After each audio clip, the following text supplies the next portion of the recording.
सहनाववतु सहनौ भुनक्तु सह वीर्यं करवावहै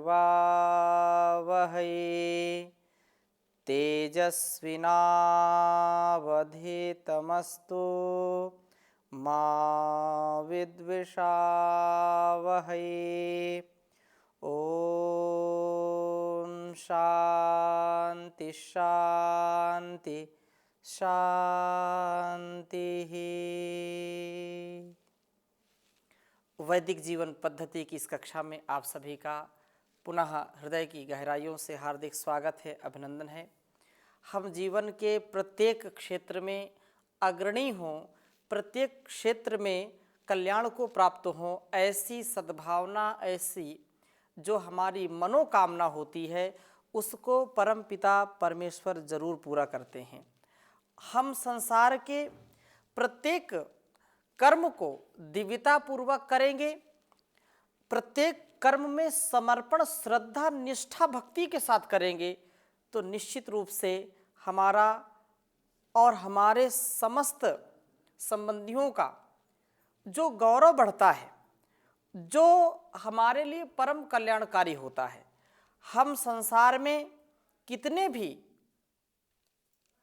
गतिशील हों, प्रगतिशील हों, परंतु यदि हम किसी को प्रसन्न नहीं कर सकते हैं, किसी के भी जीवन में सुख का, आनंद का आधार नहीं करा सकते हैं, स्वयं मर्यादित जीवन न जी करके दूसरों को भी मर्यादित जीवन जीने की कला नहीं सिखा सकते हैं, तो हमारा जीवन अत्यंत दुखमय होता है।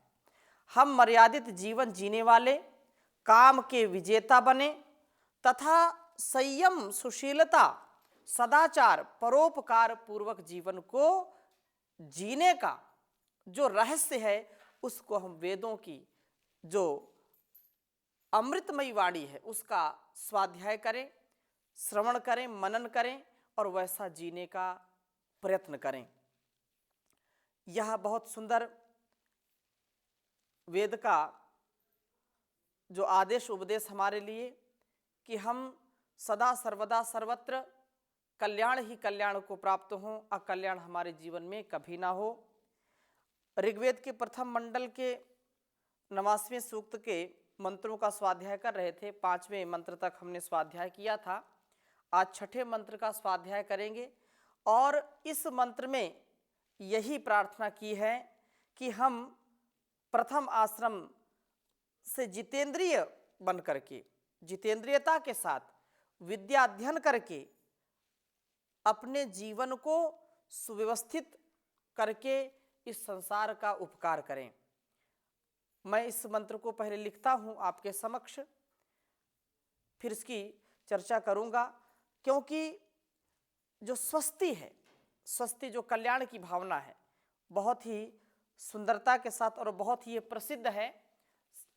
बड़े बुजुर्ग या जो धीर गंभीर विद्वान हैं इस मंत्र को बोल करके प्रायः आशीर्वाद देते हैं हमारे दीर्घ जीवन के लिए, सफल जीवन के लिए, संयमित मर्यादित जीवन के लिए, हम दीर्घायु को भी प्राप्त हों तथा धन ऐश्वर्य को भी प्राप्त हों, ऐसी मनोकामना के साथ बड़े आशीर्वाद देते हैं। तो इस मंत्र को मैं आपके समक्ष लिखता हूं, फिर चर्चा करूंगा।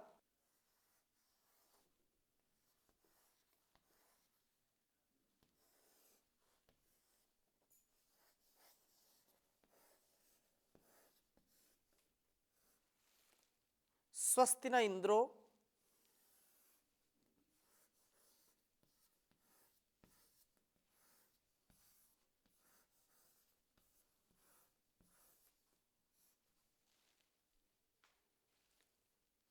स्वस्ति न इंद्रो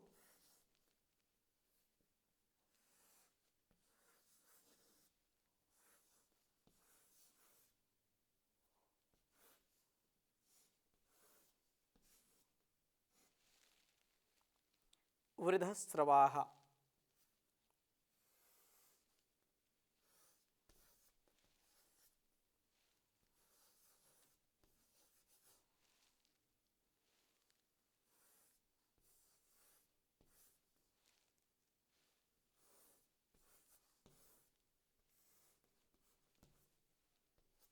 वृद्धस्रवाः स्वस्ति नः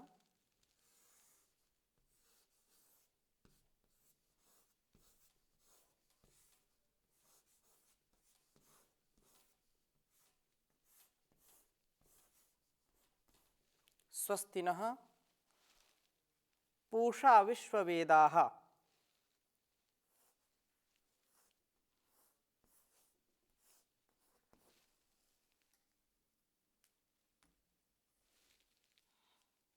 स्वस्ति न पूषा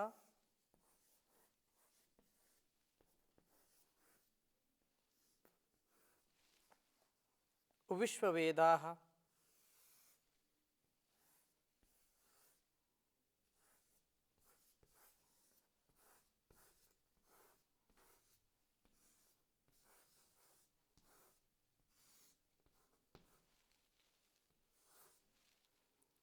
स्वस्ति नस्तार्क्ष्यो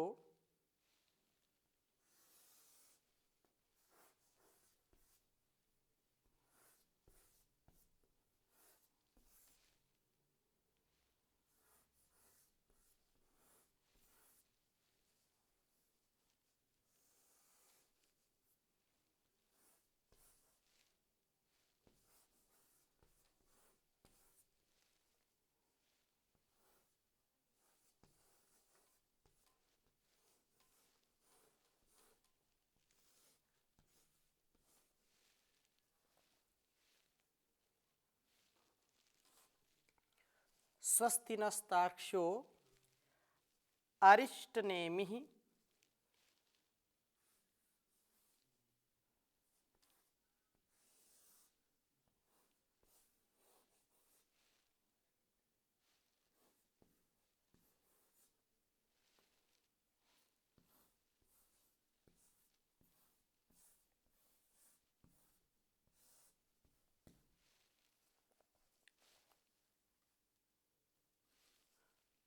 स्वस्ति नो बृहस्पतिर्दधातु।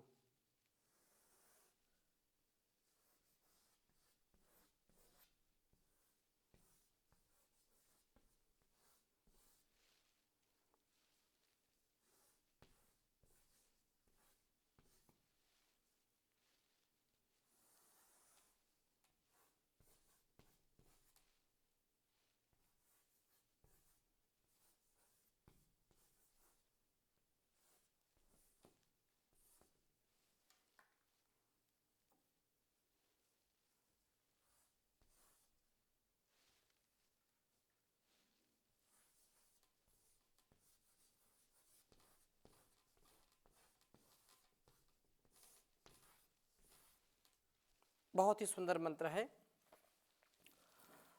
ओम स्वस्ति न इंद्रो वृद्धस्रवाः स्वस्ति नः पूषा विश्ववेदाः स्वस्ति नस्तार्क्ष्यो अरिष्टनेमिः स्वस्ति नो बृहस्पतिर्दधातु।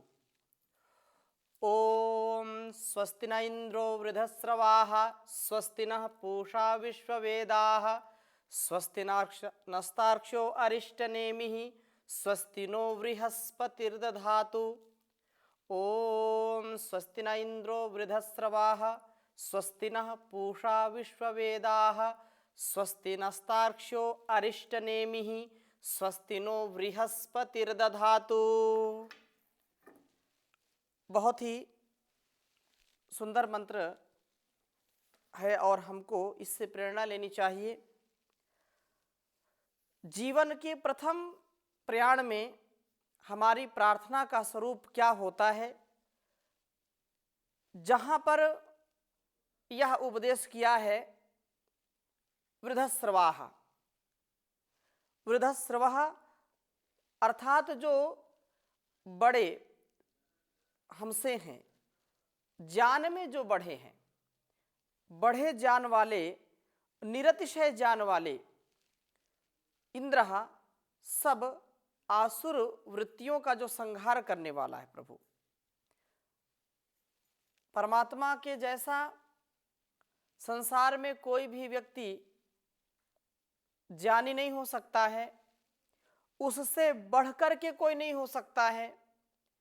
संसार में सब का सामर्थ्य सीमित होता है, कितना भी कोई अपने सामर्थ्य को अर्जित कर ले, लेकिन जो भी सामर्थ्य उसके पास होगा उस विधाता से कम ही होगा। उस विधाता के द्वारा ही उस सब कुछ हमको मिलता है। इसलिए ये कहा है कि जो जीवन के प्रथम प्रयाण में हमारी प्रार्थना का स्वरूप कैसा हो, तो वहां पर जो बढ़े हुए जान वाला, निरतिशय जान वाला प्रभु, उसकी कृपा से हम नः स्वस्ति, हम कल्याण को प्राप्त हों, अर्थात हमारा कल्याण वह प्रभु करे। प्रभु की कृपा से ही हमारा ज्ञान बढ़े और हम जितेंद्रिय बन करके इस संसार का भी कल्याण कर सकें। इसमें हम अधिक से अधिक ज्ञान का संग्रह करें, क्योंकि यह ब्रह्मचर्य काल जो विद्यार्थी काल है, इस काल में व्यक्ति को हर हाल में संयमित रह करके अपने जीवन निर्माण के लिए, लक्ष्य प्राप्ति के लिए हर प्रकार से सबल बनने का प्रयास करना चाहिए। दुर्भाग्य है आज के परिवेश में कि संतानों को सुशिक्षा के अभाव में, सुसंस्कारों के अभाव में, उनका विकृत विचार, विकृत मानसिकता, जहां पर ब्रह्मचर्य के लिए कोई स्थान नहीं है, जहां पर आध्यात्मिक ज्ञान के लिए कोई स्थान नहीं है, जहां पर अपने से बड़े माता पिता, गुरु, आचार्य, सगे संबंधियों के आदर के लिए, उनके सम्मान के लिए कोई स्थान नहीं है, तो ऐसी संतानें कभी भी जीवन को और इस जगत को सुंदर नहीं बना सकते। भारतीय जो परंपरा है, भारतीय ऋषियों की जो परंपरा है, भारतीय महापुरुषों की, पूर्वजों की जो हमारी परंपरा है, सारे संसार का सुख मिले चाहे ना मिले, परंतु अपने संस्कारों की रक्षा करना, अपने जन्मदाता, जन्मदात्री और अपने इस जीवन निर्माण में जिन जिन घटकों का योगदान है, उनके प्रति कृतज्ञता का भाव, उनके प्रति अपने कर्तव्य का भाव सदा वो स्मरण रखना तथा उस परमात्मा के द्वारा दिए गए आदेश उपदेश को, उसके संदेश को आत्मसात करके शरीर के बल को, मनोबल को, आत्मबल को, बुद्धि बल को, धन बल को, जन बल को बढ़ाना, यह कर्तव्य बताया है। इसलिए जो ब्रह्मचर्य काल है, जो संतानों को सुसंतानों में परिवर्तित करता है, पुत्र को सुपुत्र में, पुत्री को सुपुत्री में परिवर्तित करता है, वही ज्ञान जीवन में हमेशा काम आने वाला है। नहीं तो इस संसार में व्यक्ति का जीवन, इंसान का जीवन शमशान के समान बन जाता है। उसमें सोचने विचारने का सामर्थ्य घट जाता है, उसकी इंद्रियां शिथिल हो जाती हैं, अल्प आयु में ही मृत्यु को प्राप्त हो जाता है। पग पग में दुख देता है, पग पग में दुख लेता है, दुखमय जीवन व्यतीत करता है और जीवन का जो लक्ष्य होता है, जो दिव्यता है, जो भव्यता है, वह उससे भटक जाता है। तो यहाँ पर स्वस्ति न इंद्रो वृद्धश्रवाः, ये जो कामना है, जो आसुरी प्रवृत्ति वाली हमारी जो भावनाएं हैं या जो इच्छाएं हैं, उनको सब आसुर वृत्तियों का संहार करने वाला प्रभु नः स्वस्ति हमारे लिए कल्याणकारी हो, हमारा कल्याण करे, ऐसी मनोभावना के साथ ब्रह्मचर्य आश्रम, जिसमें ज्ञान प्राप्ति का सबसे बड़ा साधन बताया है, ब्रह्मचर्य के द्वारा, ब्रह्मचर्य के आधार पर व्यक्ति संसार को धारण कर सकता है, इस संसार को अपनी आंखें दे सकता है, अपने श्रोत्र दे सकता है, वो संसार का जितना उपकार कर सकता है, कोई अब्रह्मचर्य से युक्त इंद्रियों का जो गुलाम है, जो इंद्रियों के अधीन रहता है, वह व्यक्ति संसार का कल्याण कभी नहीं कर सकता है। इसलिए ब्रह्मचर्य आश्रम में अर्थात विद्या अध्ययन काल में अपने छात्र धर्म का जो हम विद्यार्थी काल में निर्माण अपना कर पाते हैं, वो अन्य काल में कभी नहीं कर पाते हैं। ज्ञान प्राप्ति और जितेंद्रियता का यही आश्रम सर्वश्रेष्ठ है। हम अधिक से अधिक ज्ञान का संग्रह करें और इंद्रियों को वश में रखने का अभ्यास करें, हम निश्चित रूप से कल्याण को प्राप्त होंगे। यदि इस ज्ञान को, जिसको सबसे महान माना है, कल्याणी वेद वाणी को जिसने आत्मसात किया है, अथर्ववेद के ब्रह्मचर्य सूक्त को जिसने पढ़ा है, ऐसा युवक, ऐसी युवती कभी भी अब्रह्मचर्य युक्त जीवन नहीं व्यतीत कर सकते हैं, क्योंकि ब्रह्मचर्य स्वाभाविक है। वैदिक विद्वान बहुत ही, जिन्होंने अपने जीवन को दिव्य बनाया, अभयदेव विद्यालंकार, जिन्होंने ब्रह्मचर्य गीत नामक पुस्तक लिखी, परम पूज्य श्री स्वामी जी महाराज ने भी उसको अपने जीवन में आत्मसात किया और उन्होंने पहले ही पृष्ठ पर लिखा कि ब्रह्मचर्य स्वाभाविक है। संसार में जो भी हम जीव देखते हैं, जो भी प्राणी हैं, वो भी सर्वथा, सर्वत्र, सर्वदा कामनाओं से युक्त नहीं हो सकते। अर्थात जो कामनाएं हैं, चाहे शरीर स्पर्श की हो, चाहे देखने की हो, चाहे संग की हो, कोई भी व्यक्ति सदा एक ही भाव में नहीं रह सकता है। लेकिन जो कामना है वो व्यक्ति को नीचे गिराने वाली होती, इसमें कोई संदेह नहीं है। परंतु यदि आत्मिक शुद्धता से, बौद्धिक शुद्धता से, वैचारिक शुद्धता से हम परिपूर्ण हैं, तो हम आनंदित रह सकते हैं, हम ब्रह्मचर्य युक्त जीवन जी सकते हैं, क्योंकि शरीर का संबंध कोई भी दीर्घ काल तक नहीं कर सकता है। शरीर का संबंध क्षण भर का होता है, रसना का स्वाद क्षण भर का होता है। कोई भी व्यक्ति किसी भी पदार्थ को कितना भी उसको चाहता हो, मुख में ही डाल करके रखे या खाता ही रहे, ऐसा असंभव है। कोई कितना भी बड़ा श्रोता हो, 24 घंटे केवल सुनने का काम करे, ऐसा नहीं होता है। तो ये स्वाभाविक नहीं है। परंतु यदि हम ब्रह्मचर्य को आत्मसात करके जीवन को व्यतीत करते हैं तो जीवन महान बनता है। ऐसा ज्ञान का आधान हम करें तो प्रभु से यहाँ पर प्रार्थना की गई कि स्वस्ति न इंद्रो, हमारी जो इंद्रियां हैं, हे इंद्र, हे परम ऐश्वर्य युक्त परमात्मा, इस जीवन का रक्षण करें, हमको हर ओर से कल्याण प्राप्त कराएं। और आगे कहा, द्वितीय प्राण में हम प्रार्थना करते हैं कि विश्व वेदाः वृद्धस्रवाः इंद्र, और यहां पर विश्व वेदाः संपूर्ण धनों वाला, पूषा सबका जो पोषक है, जो सबकी पुष्टि करता है, सबको संतुष्टि युक्त जीवन देता है, नः स्वस्ति, हमारा कल्याण करे। गृहस्थ पोषण के लिए हम सदा, हमें पर्याप्त धन चाहिए।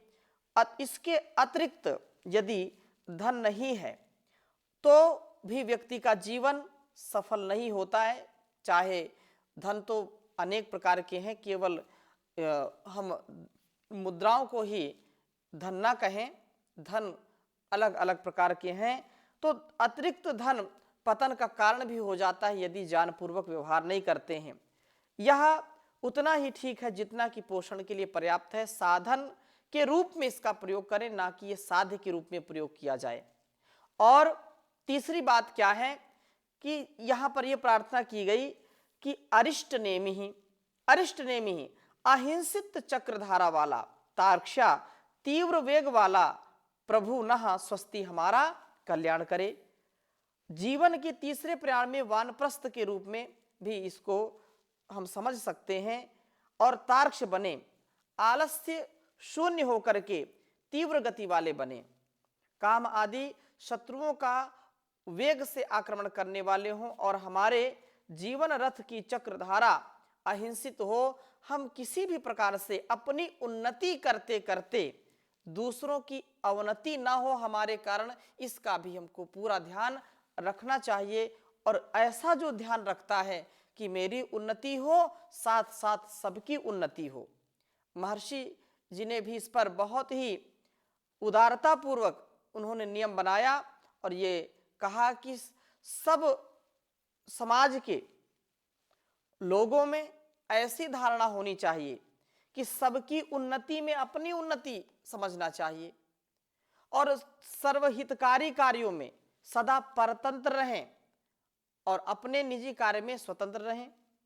हम जब निजी कार्य में, अपने निज जीवन में स्वतंत्रता पूर्वक, स्वेच्छाचारिता नहीं बल्कि अपने आत्मानुकूल आचरण करें, प्रतिकूल नहीं, दूसरों के लिए भी सुख और अपने लिए भी सुख का आधान करें, तो ऐसी धारणा से जो व्यक्ति जीवन व्यतीत करता है, मर्यादित जीवन में चलते हुए निश्चित रूप से वह काम आदि के ऊपर पूर्ण विजय प्राप्त कर लेता है। इस विजय के द्वारा चतुर्थ आश्रम के योग्य बनकर के हम प्रार्थना करें कि बृहस्पति ही संपूर्ण जानों का जो पति है, प्रभु नः स्वस्ति दधातु, हमारे लिए कल्याण का धारण कराने वाला हो, वो धारण कराएं हमको। और बृहस्पति का उपासन करते हुए ज्ञान का खूब संग्रह करके उस ज्ञान के प्रसार के लिए सदा उस पे अपने को लगा करके रखें, प्रवृत्ति हमारी उसमें होनी चाहिए। इस प्रकार हमारी जीवन यात्रा सफलता पूर्वक पूर्ण हो जाती है। ये बहुत ही सुंदर उपदेश किया है कि हमारा ब्रह्मचर्य काल विद्या से विभूति से, विद्या विभूति, विद्या व्रत से, सत्य व्रत से, गुरु के निष्ठा के व्रत से, धर्म व्रत से, सेवा व्रत से सदा ओतप्रोत होना चाहिए। संयम से, मर्यादा से ओतप्रोत होना चाहिए। इसलिए जब हम इस प्रकार के जीवन को जीते हैं तो निसंदेह जीवन दिव्य हो जाता है और संसार का उपकार करने वाले हम बन जाते हैं। प्रथम में जितेंद्रियता और ज्ञान के संचयी बने। द्वितीय जो आश्रम है उसमें पोषण के लिए पर्याप्त धन हो, परिवार चलाने के लिए धन संपदा आवश्यक है। और तृतीय में मर्यादित जीवन जी करके काम आदि, क्रोध आदि जो भी हमारे शत्रु हैं अंदर के, उन पर हम पूर्ण विजय प्राप्त करें। और चतुर्थ आश्रम में जो कुछ भी हमने पाया है, दिव्य जीवन बनाया है, उस दिव्य जीवन की उपयोगिता कहाँ है? तो वह लोक कल्याण में। आत्मनो मोक्षार्थम जगत हिताय च, कल्याणार्थम मोक्षार्थम, इस संसार का उपकार हम करें। यह शरीर इसलिए परमात्मा ने दिया है।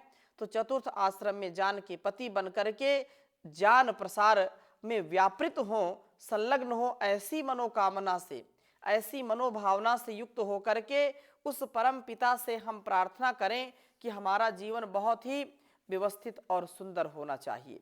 इसके साथ साथ समर्पण हो, और इतना समर्पण हो कि हम अपने कर्तव्य को करते जाएं। परिणाम क्या होता है उसकी चिंता हम कभी ना करें।